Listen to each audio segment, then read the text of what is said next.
before I got there, man, I was so afraid. I thought my dreams was dead. I thought like it was over for me in that process. I thought it was so over. And I just like my coach said, just go to junior college for these detour. And I just stayed with it. I went to the junior college, I used that pain of not being able to go through the college to use it for good, which is to dominate no matter where I was gonna go. What's up, people? Welcome to the Dear Young Athlete podcast, where we talk to athletes and coaches about their journeys and what advice they would give to a younger version of themselves. I'm your host, Jacob Thompson. You can call me JT. If you want to hear my story and why I do this podcast, that will be in episode number 1.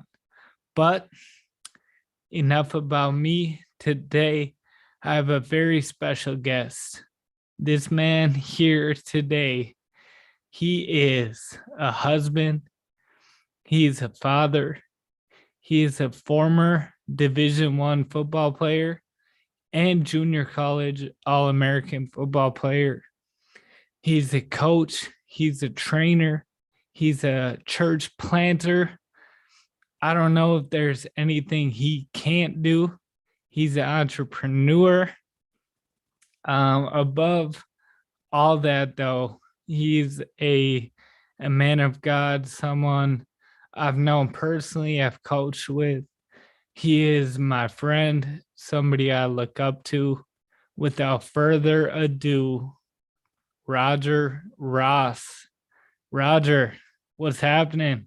What's up, good people? What's up, JT, man? So glad you have me on this podcast, bro. It's my first one, man, and I'm glad to be excited to do it with my brother, man. My brother in Christ, my brother. I'm just excited for this opportunity to better share what God has been doing through me and throughout my whole life, man. And just thank you for this opportunity to be able to share what is given to me and give it back, man. So I'm excited for this. Amen. Amen. It's gonna be a good one. So, Roger, obviously, you were a D1 football player. Now you're a coach, you're a trainer, but take us back. Where did it all start for you with sports? Yeah, man, I'm originally from Denver, Colorado. I'm the oldest of 6 of 7 of them. I'm the oldest of 7. My whole athletic journey started there in Denver, Colorado. I started out playing baseball, man. I'm a baseball guy. I've been playing baseball since I was 7 years old. That was my first organized sport that I was a part of. That was my whole about 4 years into that. That's when it started for me in Denver. It was great experience. I came from an athletic background. My father was very athletic in Kansas. He's not even from Denver, but he moved from Kansas to be there. So he got us started early at an early age, man. We was especially with baseball. Then I started playing football at the age of 9, about 9 or 10. I started playing football. That was the first organized football I've been a part of too, and I was shocked, man, because the level of physical ability that you had to have in that game. I was scared. It was crazy. I was scared going and playing football at a young age, and one of my coaches put us through the fire playing football. He had to make everybody. You had to get hit by all the older levels. So you had to get hit by every one of those big boys to make sure that you are not scared at all. And coach put us in the fire early to get that scaredness out of us with pads. So that's how I played football there for the Marbella Falcons in Denver, Colorado, one of the great youth programs there. So many great athletes came out of that program. Man, it was a privilege to be a part of that. So that's how I started there, my whole athletic career. Been playing, I played baseball all my life. So like I said there, I'm a multiple sport athlete, man. I love all sports. I played football, baseball, basketball, all at at the younger levels. And I just love that part of it. I've been, like I said, I've just been doing that for years. But my first love is baseball, man. Like I absolutely loved it. Started there with middle school playing baseball, then high school. Moved into high school, played for, went to college, went to high school at Thomas Jefferson Spartans there called TJ in Denver, Colorado. Would play all three sports there in high school, where I baseball, football. I started, when I got back, I didn't play football again after my first year of playing football. I didn't play it again until I was in high school. So the reason why, because we didn't have the funding. My mom didn't have funding. She was a single mom. My dad was, he was doing best he can. But I didn't play football again until I got in high school after my first year in Little League. So wow. I started playing football again in high school. Then it just took off from there. My sophomore, junior year, freshman year, started playing varsity my sophomore year. And all that. So, played all three sports in high school as well. Yeah. So, yeah, it's funny what you said about football. I've heard NFL interviews of like guys saying, I came home from practice and I quit because I couldn't take the hitting, but I stuck with it, and then they're in the NFL, but you gotta get used to it a little bit. It's a different beast. Oh, it's a totally different beast. So totally different beast. You're in high school and you make varsity as a sophomore. What positions are you playing? And then how does that begin to inform your college pursuit, and kind of what do you start thinking for after high school?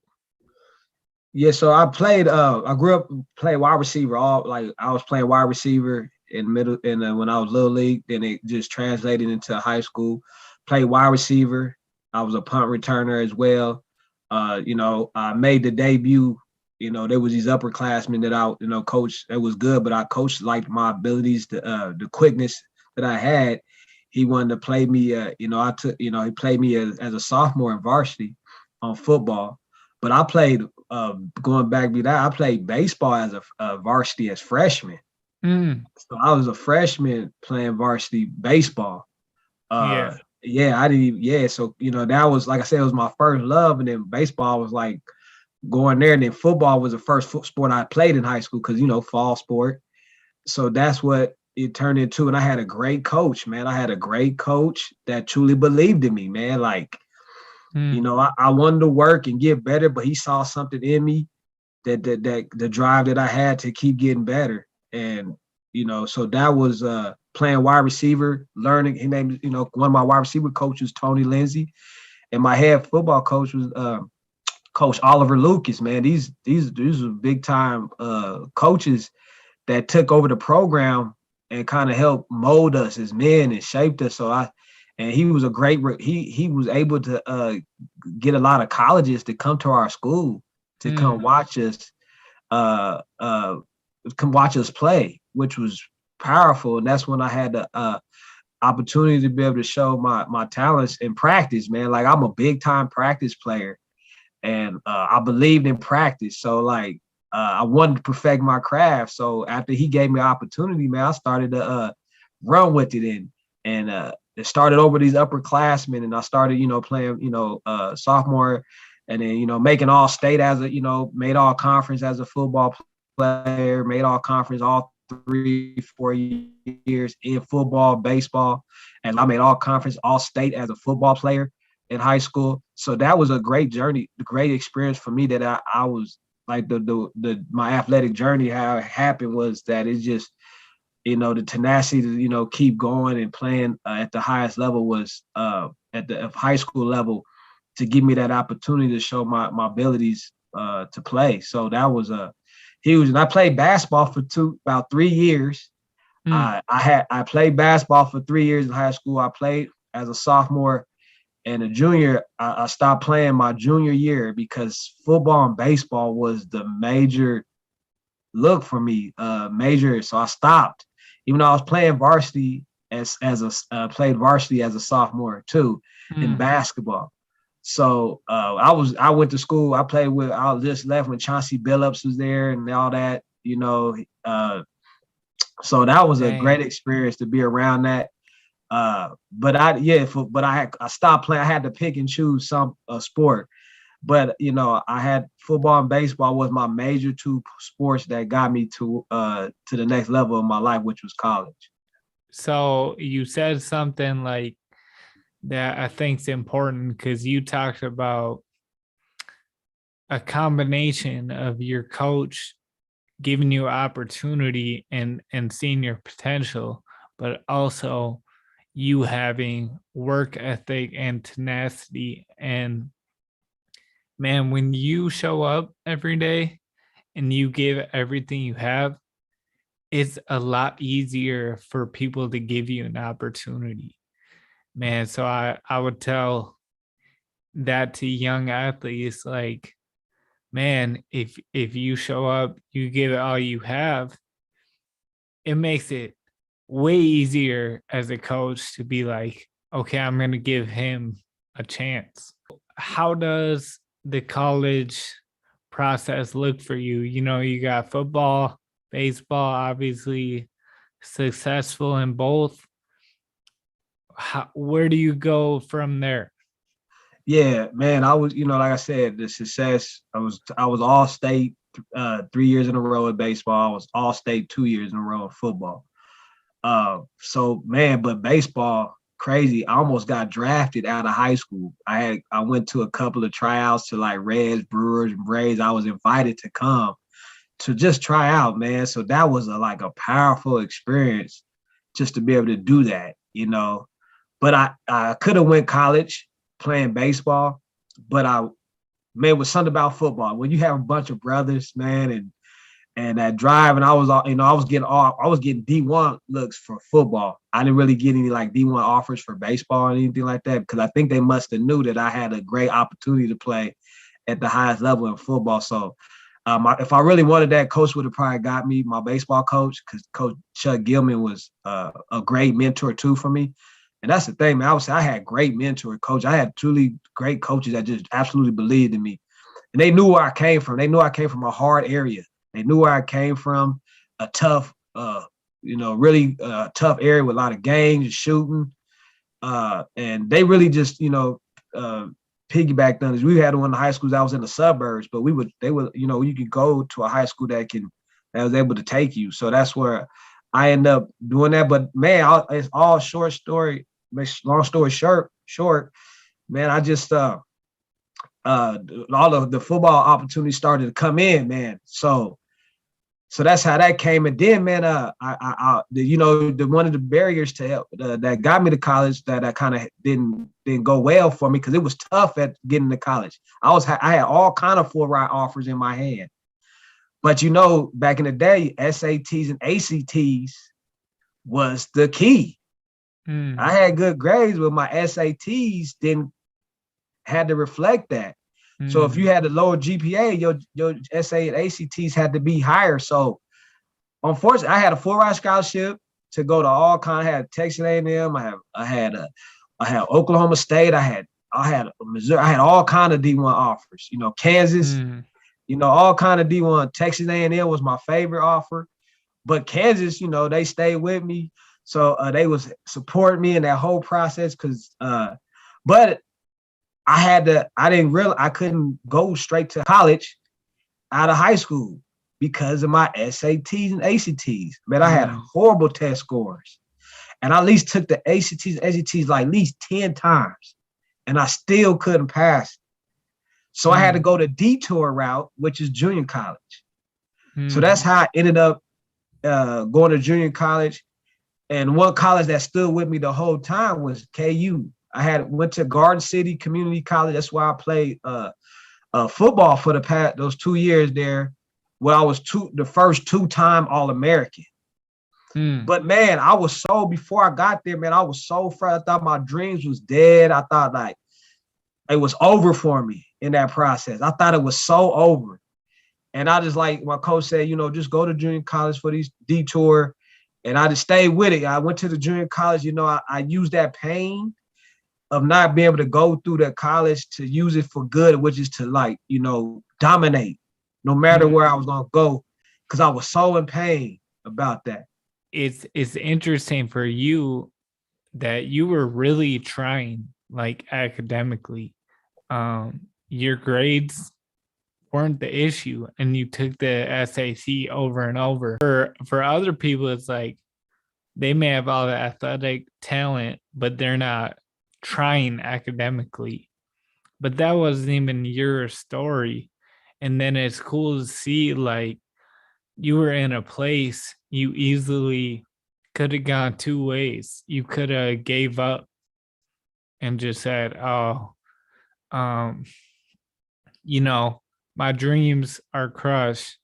But you took that, and what I see is, like, even you trying academically and building that habit,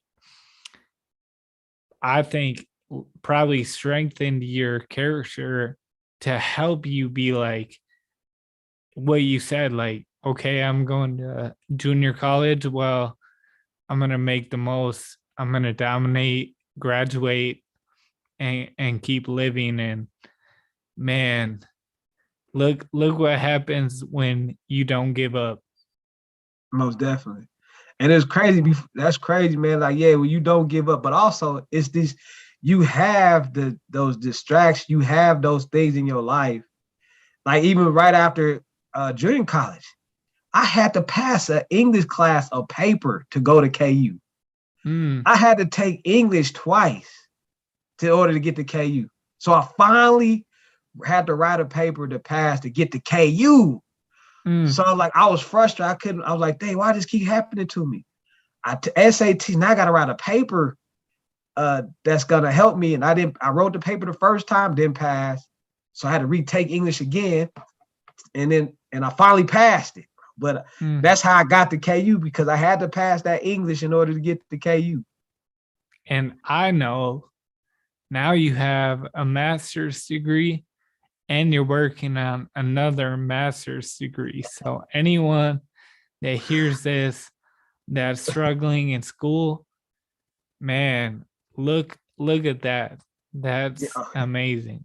Oh yeah, man, God is good, man. I just, seeing that whole process of the pain and struggle and the toughness that it took to withstand those obstacles, those things that you thought was going to trip you up, but you found a way to not make excuses, but adjust. You're not making excuses for what your learning disability. You just make an adjustment. You just got to work. I'm working harder. I had to work harder. I had to put in a little bit of work. I had to go see tutors. I had to constantly go see tutors. I had to get up, and it takes that. If you really want it, it took it to really. You got to seek the help around you to help you get to where you're trying to go. And that's what I think, that's what really my strong suit was, the really relying on my support system in that whole journey of going to playing at the college level to get to KU. And I bet you said no to a lot. People are out just having fun, partying, playing video games, whatever, and you're seeing tutors, you're studying, you're working out. It's not just the easy, smooth road, right? No, so much distraction, so many things. Distractions will choke you from your future. If you're not avoiding those distractions and seeing that. And I had to say no. No means next. No means next opportunity. And I had to take if I want this opportunity. Wait. Break it down. No means no means next opportunity. So when I heard that those no's in my life, no's, you ain't making the SAT. Okay, what's the next opportunity to persevere? No, I seen those no's in my life. And I had to say, there's the next opportunity. Not, no, it's not there. Because God he gives you three things. He says, yes, no, or not yet. Right? He says, yes, no, or not yet. There's been so many not yets in my life. But I also, because I endured the not yets, I get to reap the yeses, because I endured the not yets. I was able to endure the yeses, and I've seen the yeses because you got to go through the, yea, do I walk through the valley of the shadow of death, I will fear no evil. If I allow those fears to overtake me to my athletic journey, or I'm not smart enough, I'm not there, I wouldn't have made it there, man. I would have never made it to KU. I would have never made it to that whole process of having that support system, man. Like, that was huge for me. And taking advantage of the support system.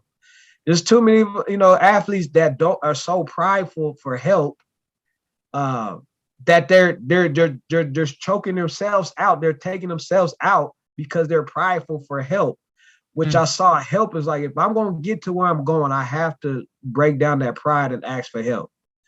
So that was a huge part of the next opportunities in my life.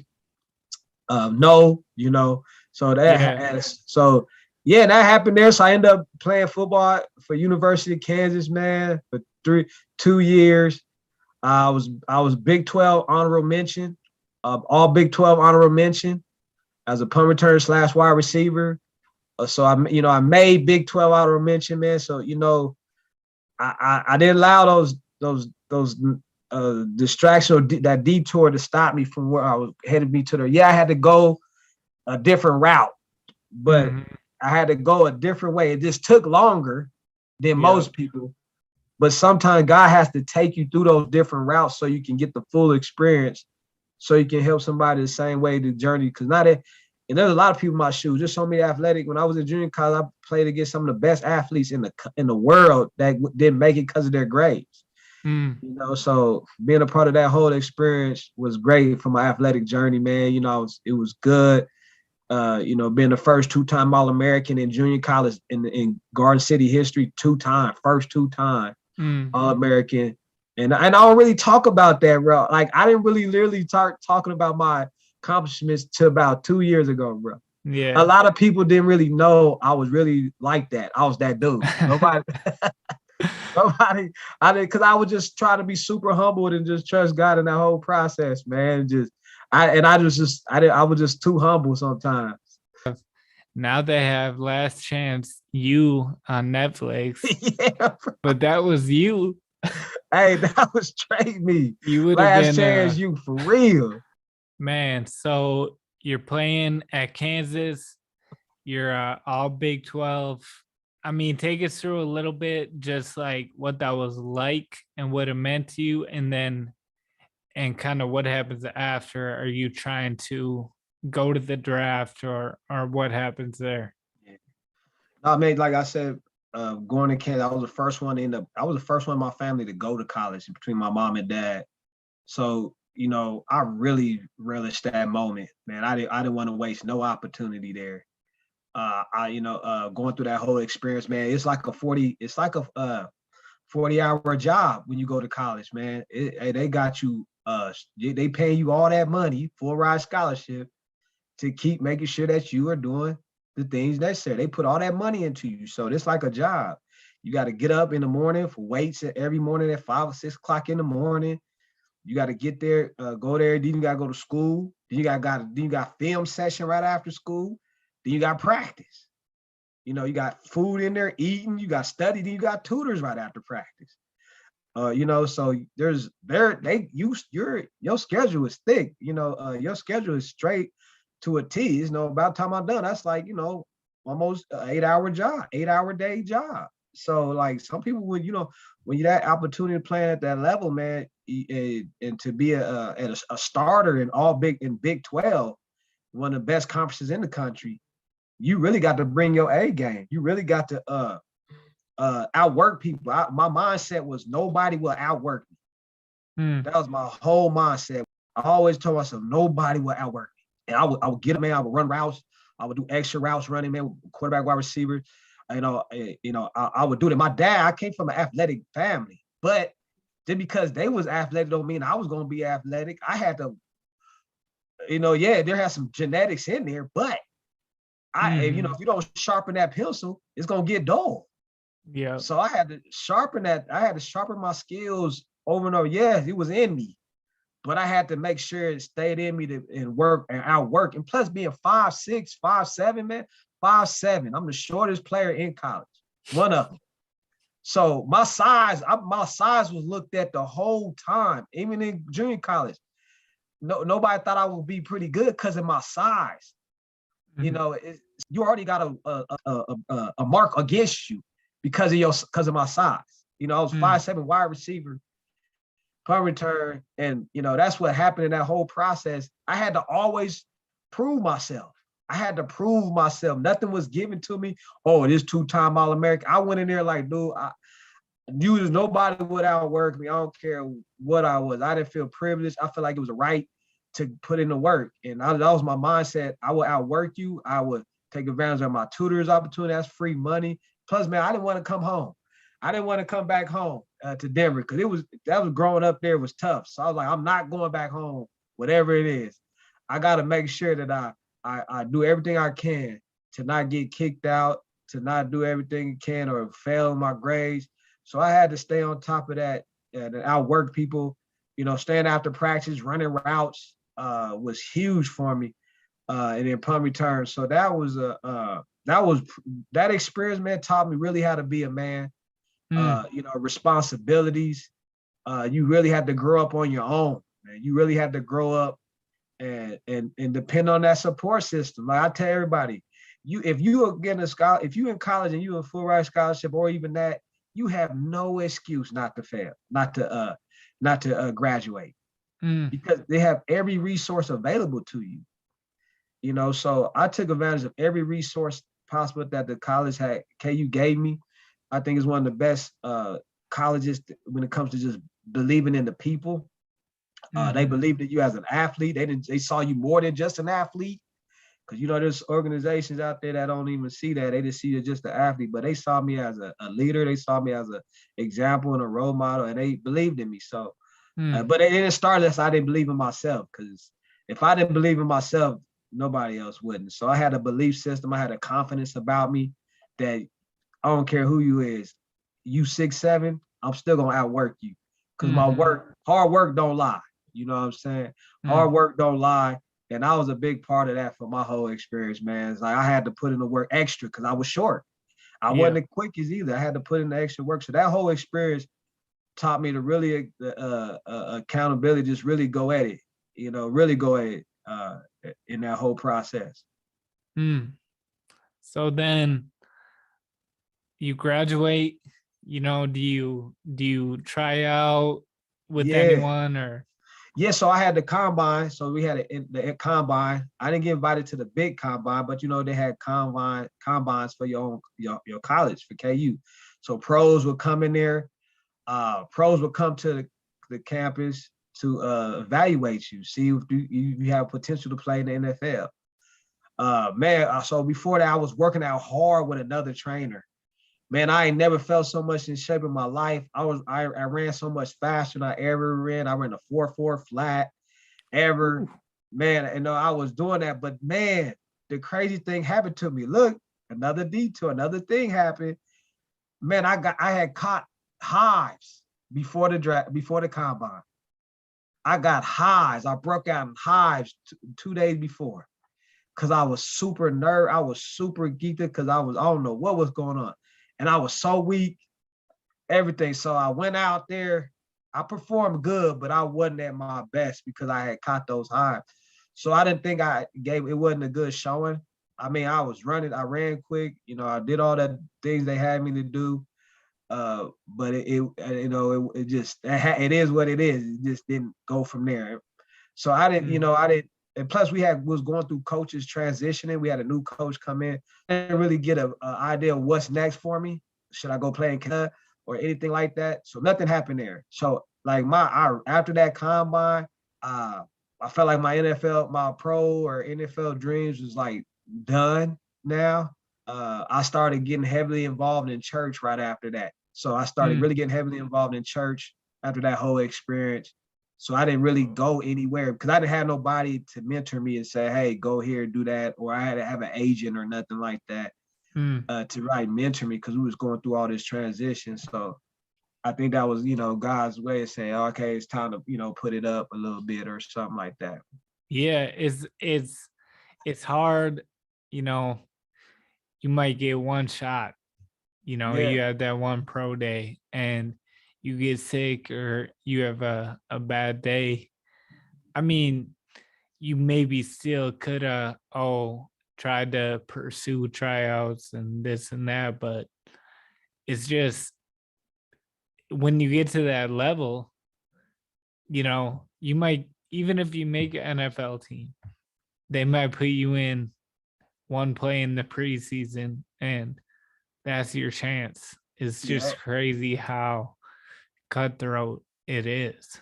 Oh, it's a business. It's cutthroat for real. I want to see a little bit about your transition into coaching and training and kind of why that happened, how it happened, and what some of your philosophy is as a coach. Man, one of my greatest a coach can impact more people than than a lifetime than anybody will. I took that quote and ran with that. I didn't really get in, like, I didn't know how I was gonna be with people. I'm a people person, so I love being around people. I'm a respectful. But then I got worked at the Boys and Girls Club in Lawrence, Mm. and that was my I was a program manager there. And I started building the club up, and I just, realized, what, I got a gift to just, start a football program, man. So I started the football program there. So I got into coaching almost 20. I've been coaching almost 20 something years, man, and coaching and training. So that turned out to be a great experience for me. I built the ground. We started out with 12 players 1 year, and then by year 6, we had about 66 players all together, 4 different teams. So 4 different teams we built, got it to, I was a program like the general manager of the whole thing. And I was able to produce, great athletes out of that area, out of there with Little League football development. Man, I've just been a mentor. I've been coaching. I fell in love with coaching after I did that. And I wanted to give, and I'm a details coach. If there's a coach, man, fall in love with the details. I love the details of just how the process of what it takes to get better and what it takes to just do that as a coach. And just those kids that I was working with, they came from the same background I came from. A low poverty area.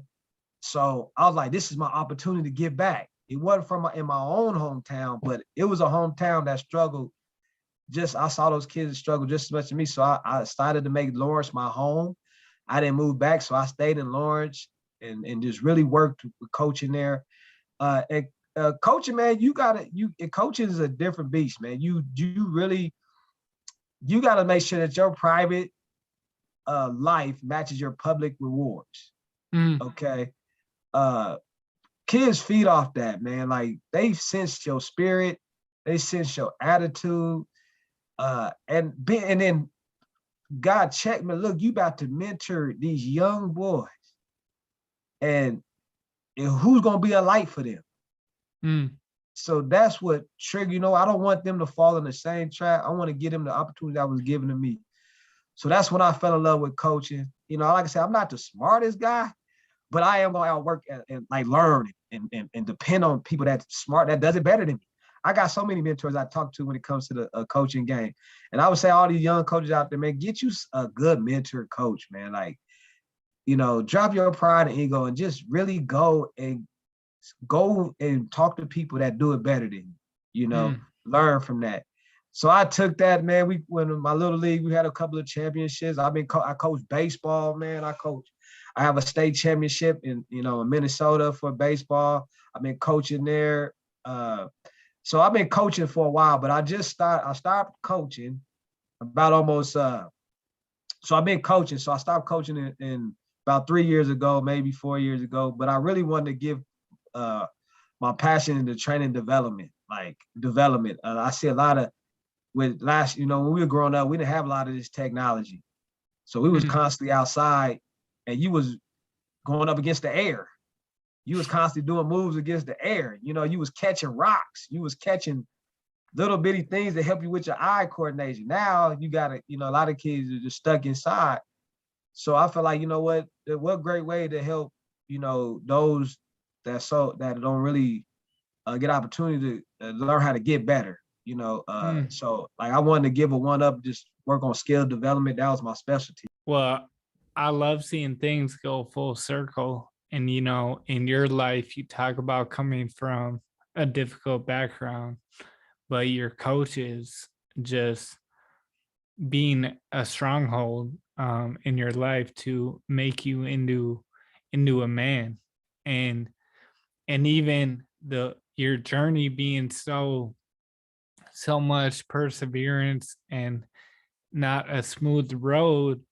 And then you get to college and you talk about being short and how you had to work and all the extra stuff you did, and just how all that built something within you that now you're able to give back, and you've been giving that back for decades. And it's crazy, just when you're going through those hard times, you don't see the big picture.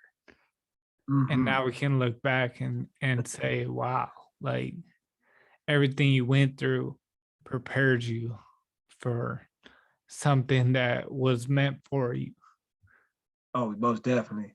Yeah, I seen that. Yeah, you know, it's crazy how that happened, man, because you know, that was a huge step going overcoming that. Now I'm giving back in such a way, and giving back in such a way now, you know, like I said, when it comes to sports and athletic, because now I see God using athletics as a part of my ministry to help people. Before we get into your testimony, I have to ask though, do you ever look back and wonder, what if you had just gone pro baseball? Man, it's crazy. My father, my brothers, I have a lot of my friends, they tell me this all the time, man, you should have played baseball, bro. That's how good they said, man, you was that good. You should have played baseball. I could, you know, I think about that a lot, man. Like, you know, I think about that a lot about playing baseball. But man, like now, you know, it is what it is. You know, that was you know, I'm coaching it now. I coach it, I train it. So that makes me feel accepted into that. Now that I'm able to coach it and train, makes me still feel connected to baseball in a lot of Yeah. ways. So like, yeah, that's if I had to look back, you know, that's one thing I probably would have just kept doing. I tried to do it at KU, walk on and play baseball, but you know, it's just God. I walked on, and you know, it's just tough because school and all that and everything. When you going through that type, you got to be, some things got to give. You can't say yes to everything, you know. So it's important, you know. I mean, it's cool when we can look back and say we wouldn't do it any other way, but you can't help but wonder, like, had you know. yeah, I know. But so you talk about, you know, getting involved with church. You talk about you know, God leading, guiding, and using your journey. But take us back, man, in your spiritual life, just growing up as a kid, and how you eventually came to encounter God. Yeah, bro, man, I'm telling you, man, I thank God for my father, man. Some people think, you know, my mom was good. She was good to us. She single mom raised us. But my father, man, my father's faith, that's what really led me to Christ. My father's faith was the vehicle that helped me to really understand the importance of what God can do in your life. So watching him go from like alcohol drinking, and then all of a sudden he started transforming his life, transforming when he started going to church, accepting God in his life. And he was disciplined in his faith, man. He would read the Bible every day. When we're watching that, because I was living with my mom to like my sophomore year. Then I stayed to my sophomore year of high school. I lived with my dad from my junior year on, and I was living with him those times. Just that was the game changer for me, man. Because my dad went through a lot, but also just really seeing how the blessing that I saw God doing in his life. I was like, how can I want that? And, watching his faith grow, watching him read his Bible, pray every day. He was on the deacon board team. And then, as he was on the deacon board, and I ended up being a deacon right out of high school. Out of college, I was a deacon of the chairman in college. So that's, not knowing that you don't know the level of impact that you have in your kids when you put God first. And my dad never forced it. He never forced me to believe like that. He just lived it out. Lived it out, and he never forced me. And I was like, man, I just want to get a part of that because his spirit, his gentleness, his spirit was different. He was kind, I was like, man, I want that. So watching his faith and watching him grow in his faith, man, that was where my journey and my faith really took to the next level. Because I'm just saying, coaches, parents out there, you never know the impact you have on your children when you just really put God first. Watching my dad put God first changed my whole focus. His language changed. He didn't cuss. He started to change. The whole language. You don't have to be, cause I grew up cussing. I grew up around a household with a lot of cussing, and I didn't know. You can be educated. There's other ways to educate yourself. You have to be cussing all the time. Use other words, and just be, being respectful. My dad was a gentle heart, so that's when my faith took off, man.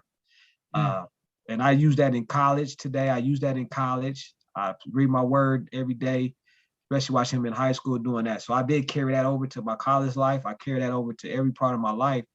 Okay, if I'm feeling drifted or going a different way, then I got to check my relationship with God. And my dad always reminded me of that, check your relationship with God. When you feel the distance, you feel that things ain't going so well. He prayed for me everywhere I went. When he took me to my tests, he would pray for me in my tests, my ACTs. It didn't work out. He just kept praying for me, So that's when my faith took off, man. Watching his life, watching my father's life, faith life. Because sometimes everybody's just about your mother's faith, your mother's faith. But on my side, my dad's faith, man. My dad's faith was the that took me to the next level.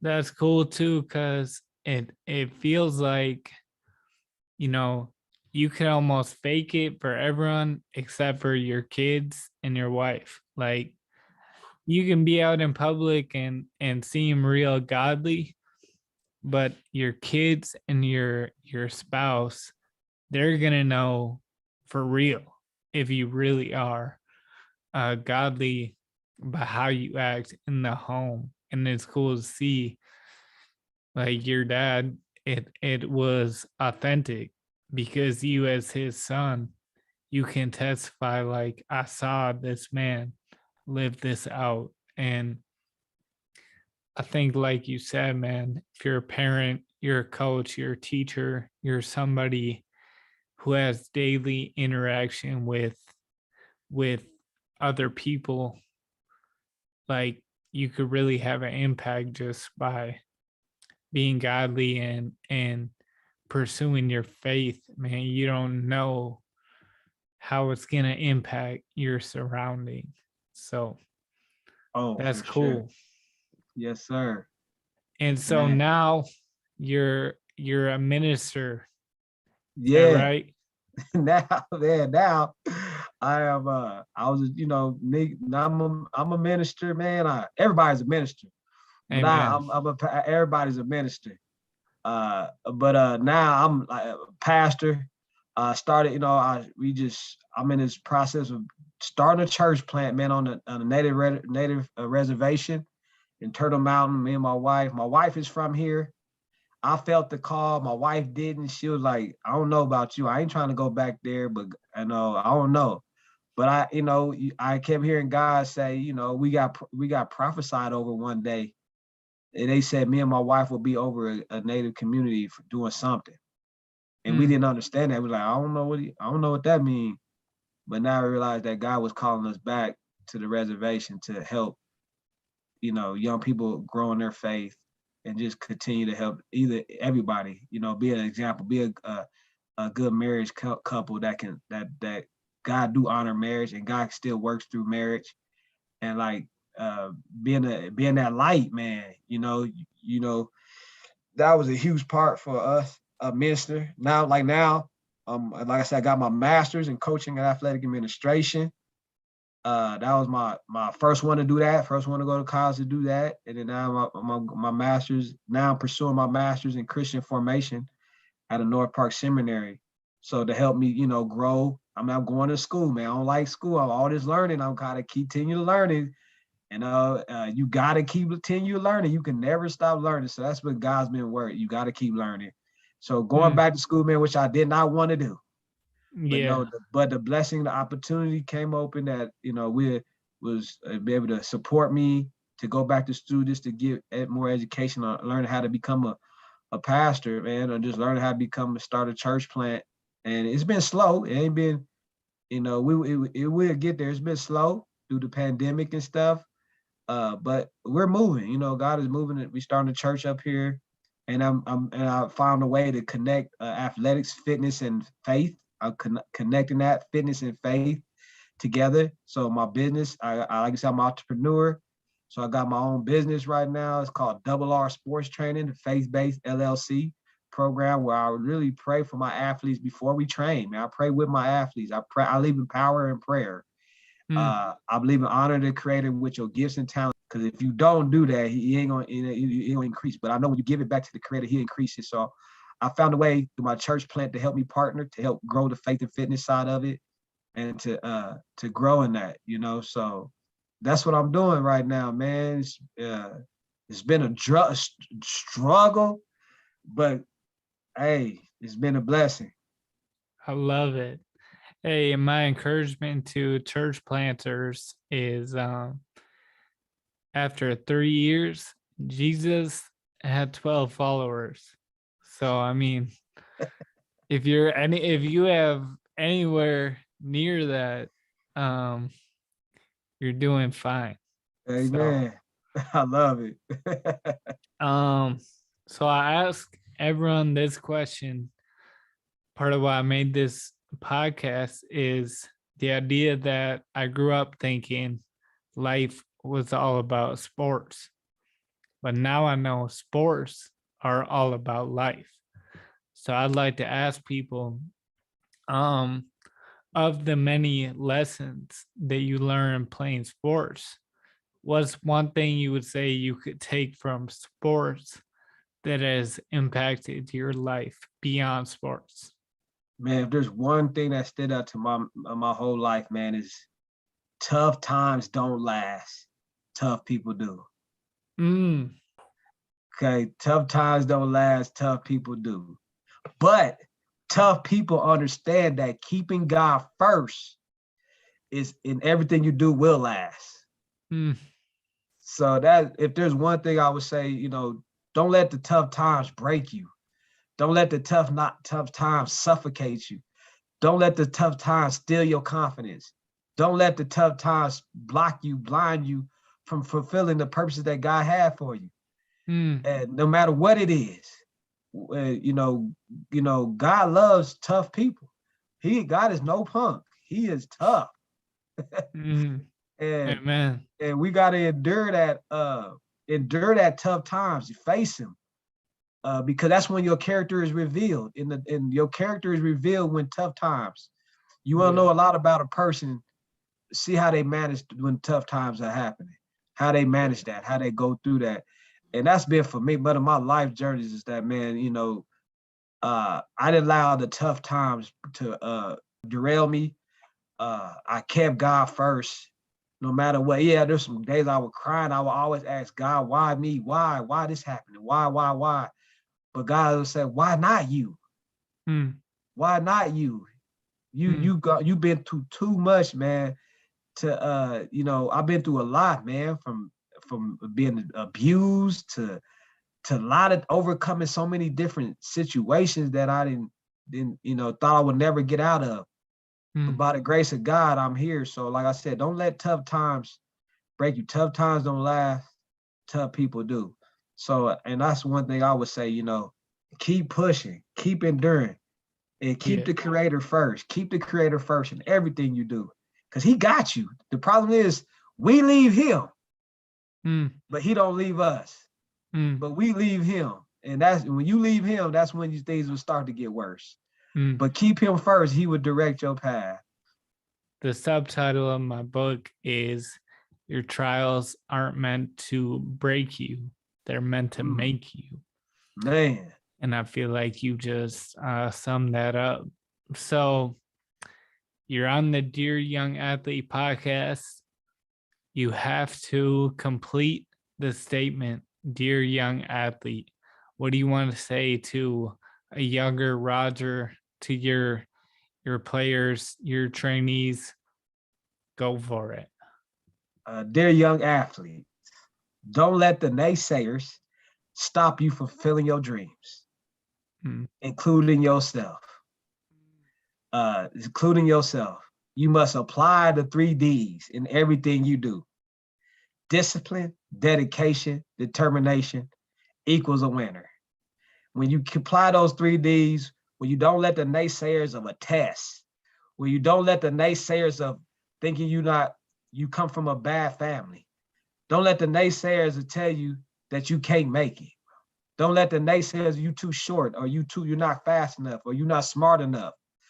Don't let the naysayers be a controlling factor into your future. Dear your athlete, you gotta persevere. You got other people that you need to help. Dear your athlete, you may be the only teacher that people may see in your life. People are watching you may be the only teacher somebody's watching you. So how you make an impact is how you live your life, how you make an example, how you do the things that is hard. If it was easy, we'll all be champions, but it's not going to be easy. It's not going to be easy, young athlete. Don't let the naysayers stop you.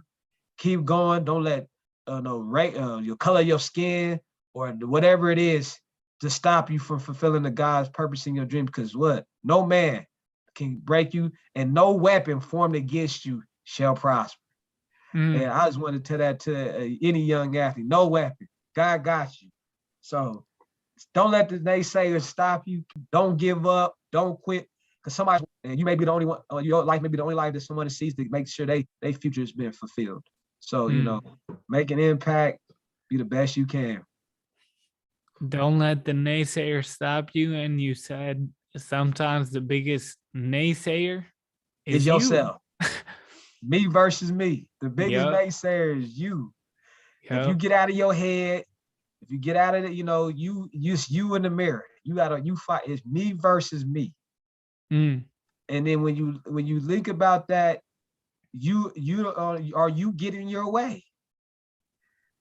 You can't get in your own way. You got to get out your way. Allow God to work in you. Allow your dreams. Go get all your dreams, man. Go get it. Don't let nothing stop you. Don't let nobody tell you, no, football's over or this is over. You go until God say it's over. You do. God will give you a no. He'll say no, yes, or not yet. And when you hear it out, until you hear it clear as day, keep going, man. Man, Roger, I knew it would be good, but man, it exceeded my expectations. Thank you for being here. Thank you for sharing. Yeah. What do you got? Any last final word for the people?